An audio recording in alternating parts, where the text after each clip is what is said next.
Hey, happy Freaky Friday, everybody. How are you doing out there? Good, I hope. It's Miranda, your sexuality coach, coming at you. And you know this is my favorite day of the week, so let's get to it. Tonight, I'd like to talk to you about sexual disclaimers. This first part is going to be for my singles, and then I'll eventually get to my couples. But for my singles, listen up.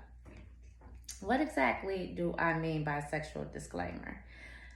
What I mean by sexual disclaimer is now we have all experienced a long term relationship. I say majority of us have.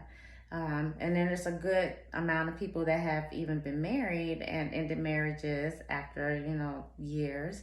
And you are now out there again trying to have a new birth of your life, find another mate that's compatible for you. Or even if you're just out dating, finding multiple mates. But one thing that we tend to compromise on is sex, our sexuality. Sexual health as well. I'm going to say that all the time. It's just as important as the rest of our physical health and our mental health, okay? So when I say that we compromise, a lot of times we will see signs of a person not exactly being sexually compatible for us, but we will still say, oh, I can train them, or it'll get better, or maybe this was just a bad night, and then we end up getting deeper into these relationships, and we really find out that what we was thinking was true, and the relationship, you find that the person is either not wanting to have sex all the time, or having sex too much, or doing things that you don't want to do, or not doing the things that you do want to do. So we've been there, done that, right? So at this point in our life, at our age, we are mature enough to know when you know better, you do better, right? So I propose to you to have a sexual disclaimer. When you are dating and you're getting to know a person, sex is a topic that needs to be explored. Now, it needs to be explored when you are ready and comfortable and you feel like getting on that personal level with this person. And when you do feel like that, you need to have a nice sit down dinner, and over dinner, have your disclaimer with you and say, I'm really feeling you. What are your thoughts about sex? What is it that you like and what is it that you don't like? Even ask them about their favorite porn. Like, do they watch porn? If they watch porn, what section do you like to watch? And it's kind of, they say that when a person gives you, like, say they like to watch blowjobs all the time. Usually there's some truth to that because they like blowjobs, So you can also, it's kind of like a fun way of getting to know the person. But what I'm getting at is that sex needs to be discussed before you enter these relationships with these people. In your disclaimer, it should say, I have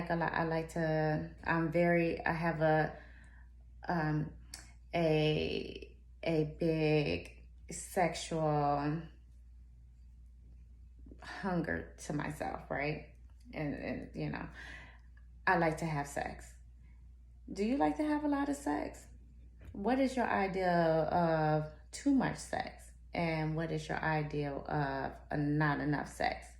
And that person should be able to be honest with you and actually tell you, because for some people, more than 3 times a week is a lot. For some people, it's not enough. So these are areas that need to be ironed out in the beginning, because what happens is you sleep with the person and then you compromise. You're like, it was okay, but it's just, the beginning, things get a little awkward. So you give them another try. You end up liking a person some more. Sex still be whack, but you're feeling them, right? And then you get married to this person. The sex is still whack. And then guess what? Your eyes start roaming. You start complaining to your friends. You're just like, I'm not being sexually satisfied. And now you're like, it's building up frustration. You try to talk about it with the person. Babe, I really like to have sex more. You think we can work this out? You know, the person will say, yeah, okay. But that's not really in them to want to have sex often. Or say if the person doesn't want to give blowjobs. Now, in the beginning, you should have seen a clue that this person did not or was not feeling blowjobs, but they did it because they kind of want the, not push you away. You still end up getting signs.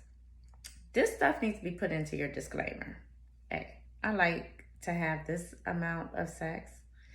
I like blowjobs. I'm into kinks. What are your feelings about that? And what kinks? Explain. What kind of kinks are you into? Now, the person on the receiving end, they may say, hey, I love to suck dick, okay? I think it's great. I love making my partner feel good.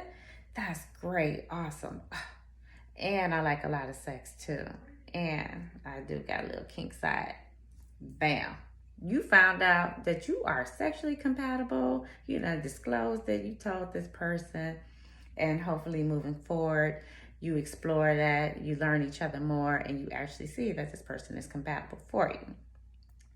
When you don't have that compatibility, even if the person says that they are into something, usually you will see signs early on. And this is where you make your decision of if you want to explore that relationship even more. Because what happens is you end up being with this person and it doesn't change. It just doesn't change. And we compromise for other things.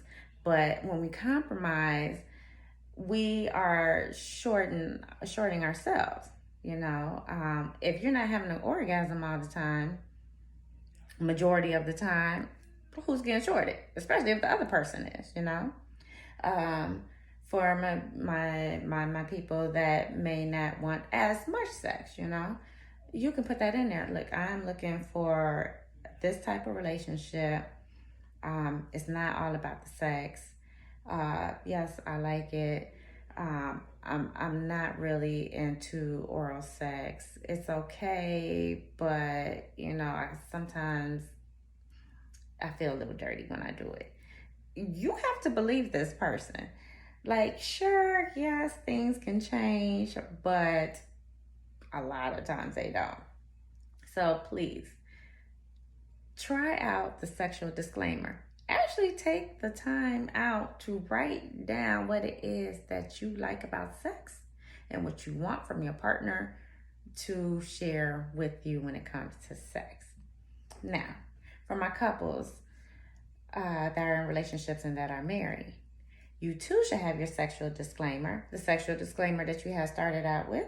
And and I'm sure, because I'm talking about it now, but what I suggest for you to do is to develop your sexual disclaimer. Put out what it is. If you feel like you're doing enough of this, if you're doing enough, not enough, if you want to explore this, explore that, whatever. Put in a disclaimer, right? On your yearly anniversary, you and your partner should review that. Go back through it. Babe, let's discuss this. How you think we're doing? Is there anything that you would like to add to this disclaimer? Do you think that we're living up to it? Is there anything, that you want to explore? Review that yearly. You should make that part of your anniversary dinner, talk, after sex chat, whatever. You should talk about it. And this way, it keeps your relationship evolving.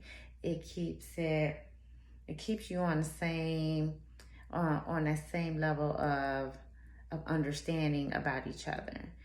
I think it's a great way to just give each other enough respect to explore each other's thoughts and feelings. I mean, of course, you should be reviewing your relationship anyway, but sex is just one of those topics that is so hard for couples to talk about.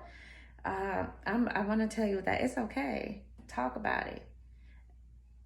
Closed mouths don't get fed.